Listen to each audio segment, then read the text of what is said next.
ladies and gentlemen, and welcome into episode number 3 of Hawk Talk.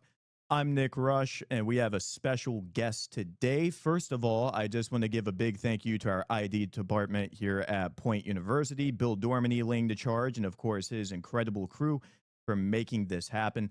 Today, I've got that special guest mention, Leah Prather from Flag Football. Thank you for joining me. So, you have a background in flag football, of course, as you go into college or as you went into college. It's a little bit different for everyone.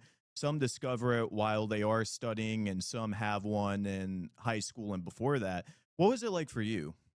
So I first started playing flag my freshman year of high school. So this is my seventh year playing, and which I'm very grateful to say because a lot of people don't have that much experience with flag since it's such a new and like upcoming sport. But my freshman year, they brought it into our high school, and I was actually playing softball at the time for my high school. And my coach was like, I need y'all to stay active in the off season, got to stay in shape. So I was like, okay, this new sport sounds fun. I'll go do that to stay in shape. And it ended up being the sport that I stuck with over softball in the end. So, yeah. That's amazing. And you come to Point University out of Columbus, Georgia. And of Yes. course, in collegiate athletics, players come from all over, sometimes out of state and other times even out of the country.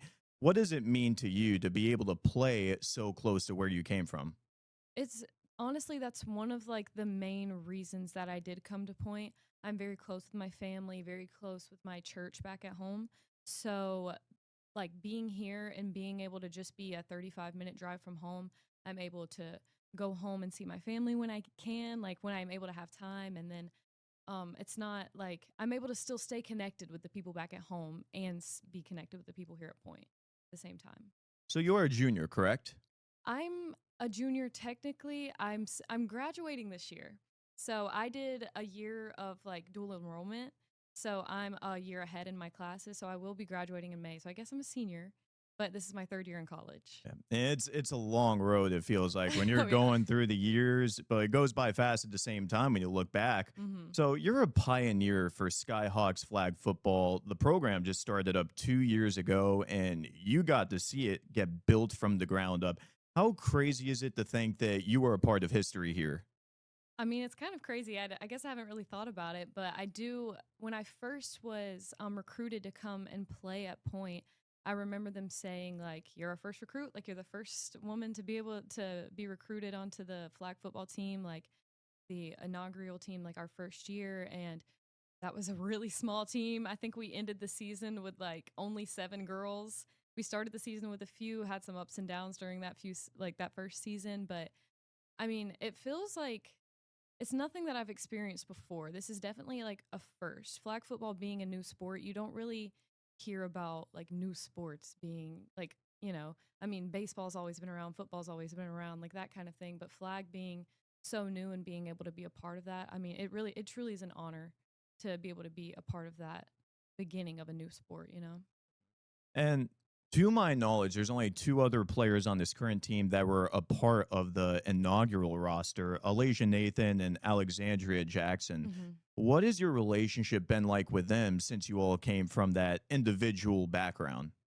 I mean, so Alasia has stuck. Me and her have been together all 3 years from the beginning. Alex took off a year last year and didn't play, and then came back this year. So we've all had very different experiences within the team, but at the same time, we were able to experience the first practice together, the first games, the first loss, the first win, like, and there was. It's been very like it's been an interesting ride so far. I mean, there was that first year with it was a lot of trying to figure things out, figure out how, we're going to do this new sport. It's the first year of a new sport at this school, how are we going to do this and like bring this in? Are people even going to like it? Like are people going to come to the games? And so we're able to look back and laugh at some of those first mistakes that we've made, but I think that this year has been the first year that it feels like we have a chance to go somewhere, and I can really see how we have built from just starting off as like something that we weren't sure about to now being something that I can see the whole school rallying behind for sure.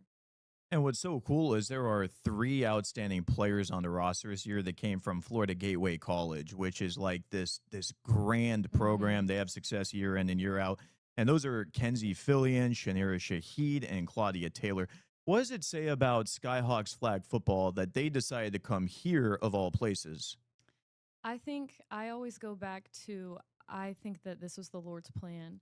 Um, Seeing that they came from this school that was they were national champs for their JUCO, and they are such outstanding players, like on and off the field. They're great people, and seeing that they decided to come to Point, which is a Christian university, obviously, I can just see how the Lord has worked in their lives and placing them here. And I think that the Lord has a plan in using them. And hopefully, having such big players come from such a big school and come to Point, which seems so small, you know, I think that that brings more girls to Point to be more excited. And the Lord will use them in a way in this Christian college that they wouldn't be used at other schools, you know? It really is special to see. Talk about Florida Gateway College or talking about them. The Skyhawks did get to play them in a scrimmage earlier this season. And then you play 12-0 Warner University and number two Kaiser. It's a Hmm. tough stretch, but it really does tighten up a team, doesn't it?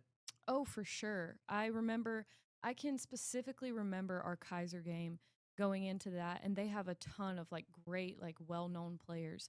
I mean, they're ranked like, I think number two in, Right. I'm pretty sure it's number two. And they have such amazing players on their team. And I actually remember having a conversation with the team before that game.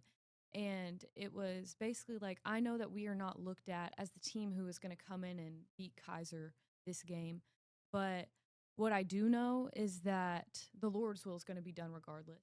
The Lord is going to be on our side. And if we truly pray to Him and ask humbly, I mean, I think it's Matthew 7:7 says that ask and you will receive.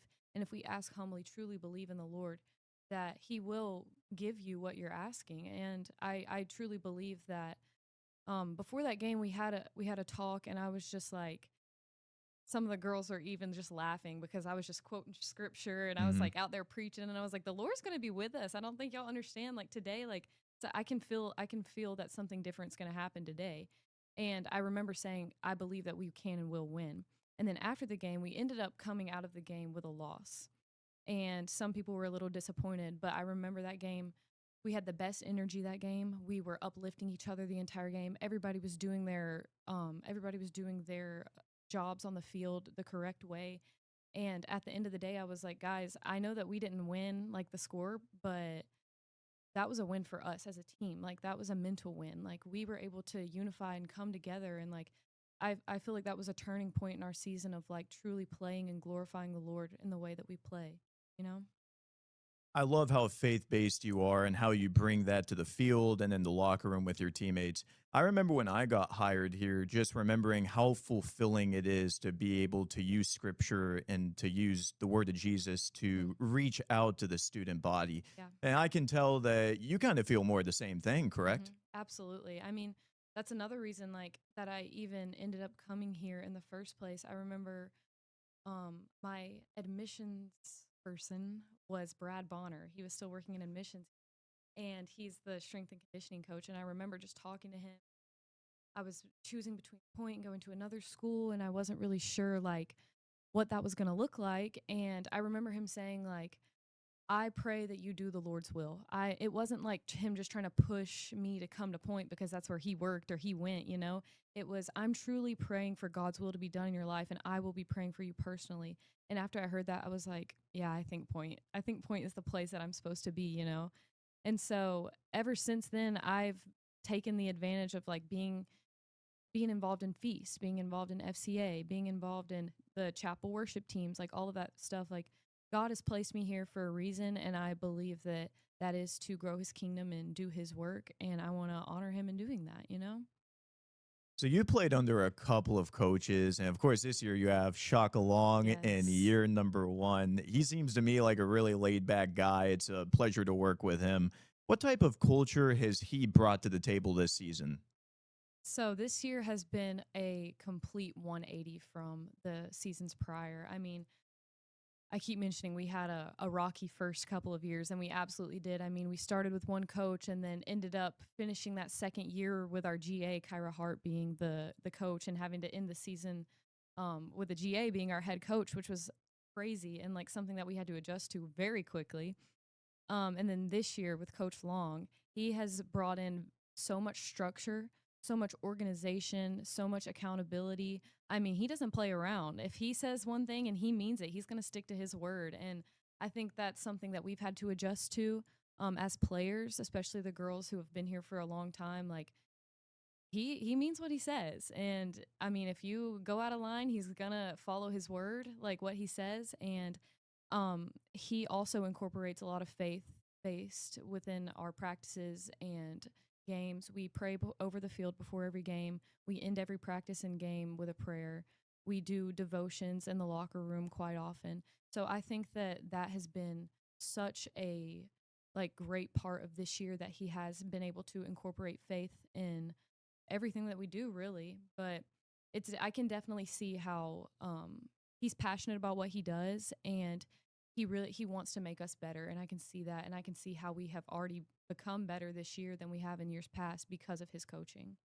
I can tell he really strikes a balance too, because I look at him and all of you during pregame, and he gets hyped just like all the Oh yeah, players for do. sure. But at the same time, it's not all fun and games either, and he demands that accountability. Mhm. So that really is something unique, and not all teams really get that out of a Mhm. coach. It seems like it's one way or the other. Mhm. For sure.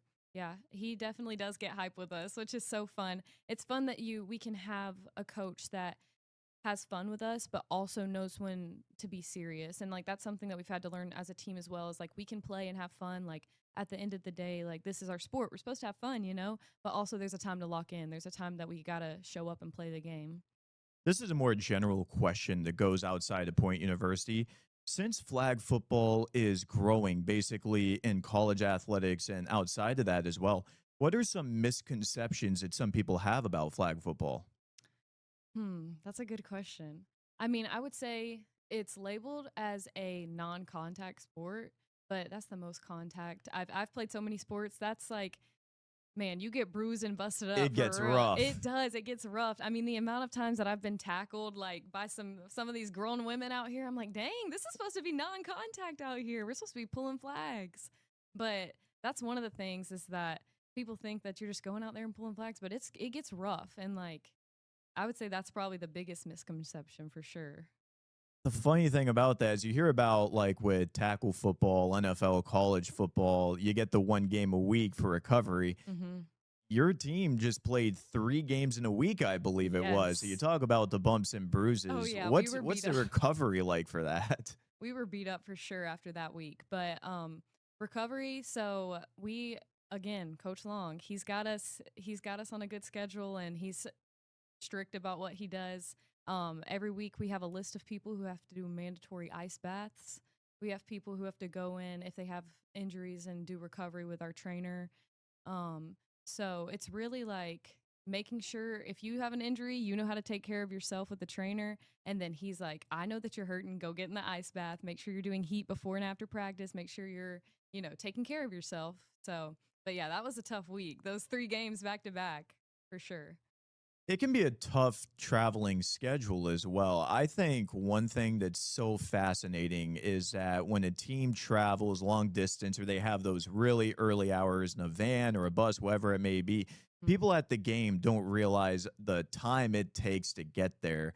So when you're on a long road trip and you got to play just hours later the Hmm. same day, how do you get into game day mode and get those legs underneath you? That's honestly one of the toughest things about traveling, for sure. I remember a couple weeks ago we had to travel. I think it was 7 hours, 8 hour bus ride. And we had to play a couple hours later, and we were like, all right, we got to change our mindset. As soon as we got there, we had to like turn on some music. We had to get out of our heads. Like I saw people drinking energy drinks. Like everybody's trying to just get their heads on right, because you've got to like once you step off that bus and it's time to play, like you've got to change your mindset. Because I mean, if you don't know how to flip that switch from you've been on a bus since 5 a.m., like now you got to go play a full game or even two, depending on how the schedule looks. So definitely we'll have a bunch of like fruit that and like granola bars, and everybody's just trying to like get their energy back, energy drinks, staying hydrated for the whole like bus ride, and then really just like hyping each other up. I mean, having each other's backs and being able to be each other's energy. If somebody's a little bit down, like being able to lift them up, like having each other's backs for sure. Well, it's been a great conversation. I have one more question for you. Point flag football coming down to its final 5 games of the season. What are some of the keys to stack together a couple of wins and finish strong in the home stretch? Honestly, I think that our biggest strength can also be our biggest weakness, and that is our energy. The best games that we have played this year have been from us having good energy, having to like hyping each other up before the games, being in a good mindset, uplifting each other, being positive. That has been our biggest strengths, and that is why we've won the games that we've won. But I believe, in my opinion, it's been the reason that we've lost the games that we've lost as well. So I think that for these final like 5 games that we have coming up, the key is going to be coming out there with energy and playing the full game. We can't come out there and play one half and then get lazy the second half or the other way around. Like we've got to come in and we've got to have energy and we've got to play, just knowing your roles, coming in there and just doing your part and having each other's backs at the end of the day. Well, Leah, it's been wonderful to have you on. Thank you so much for joining us. And hey, may you have a great remainder of the season. Thank you so much. Everyone, that's Leah Prather representing Skyhawks Flag Football on Hawk Talk. Thank you for joining us, and we'll see you next time.